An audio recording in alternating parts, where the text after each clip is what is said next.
Kita sering bilang, yang penting jadi orang baik. Tapi apa sih sebenarnya baik itu?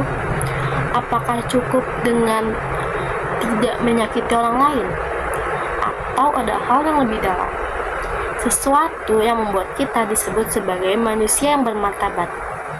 Martabat manusia bukan cuma soal status atau jabatan. Ini tentang bagaimana kita memperlakukan sesama dengan adil, dengan rasa hormat, dan dengan kemanusiaan yang beradab. Karena di sanalah makna sejati dari sila kedua Pancasila hidup. Dalam pandangan filsafat Pancasila, martabat manusia memiliki makna yang sangat dalam. Menurut Noto Nagoro, martabat manusia bersumber dari 3 hal, yakni akal, hati nurani, dan kebebasan moral. Artinya, manusia bisa berpikir, merasakan, dan memilih. Inilah yang menjadikan kita sebagai makhluk yang beradab. Ketika kita mampu menggunakan akal untuk berpikir jernih, hati untuk merasakan empati, dan moral untuk menimbang mana yang benar dan mana yang salah, maka disitulah martabat manusia hidup. Sila kedua menuntun kita agar tidak hanya adil secara hukum, tapi juga beradab secara moral, karena keadilan tanpa keadaban akan kehilangan rasa kemanusiaannya. Dalam kehidupan sehari-hari, martabat manusia tercermin dari cara kita memperlakukan orang lain. Misalnya, saat kita mendengarkan pendapat orang tanpa memotong, itu adalah penghargaan terhadap martabatnya. Saat kita tidak menyebarkan kebencian di media sosial, itu adalah bentuk dari kemanusiaan yang beradab. Kadang, martabat manusia diuji dalam situasi yang sederhana. Saat kita punya kesempatan menghina, tapi memilih diam, saat kita bisa acuh, tapi memilih menolong, dan saat kita berani membela yang lemah meski tak ada yang melihat. Itulah kemanusiaan yang adil dan beradab.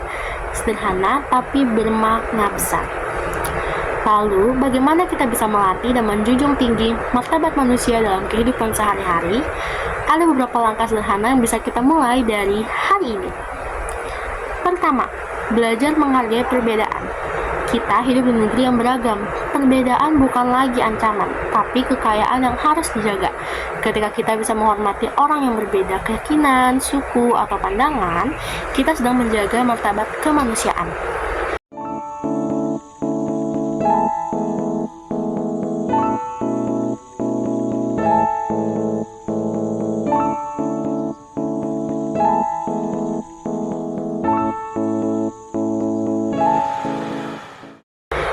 Kedua, latih empati dalam tindakan. Coba bayangkan diri kita di posisi orang lain sebelum menghakimi. Dengan empati, kita tidak hanya berpikir, tapi juga merasa. Dan dari situlah lahir rasa kemanusiaan yang sesungguhnya.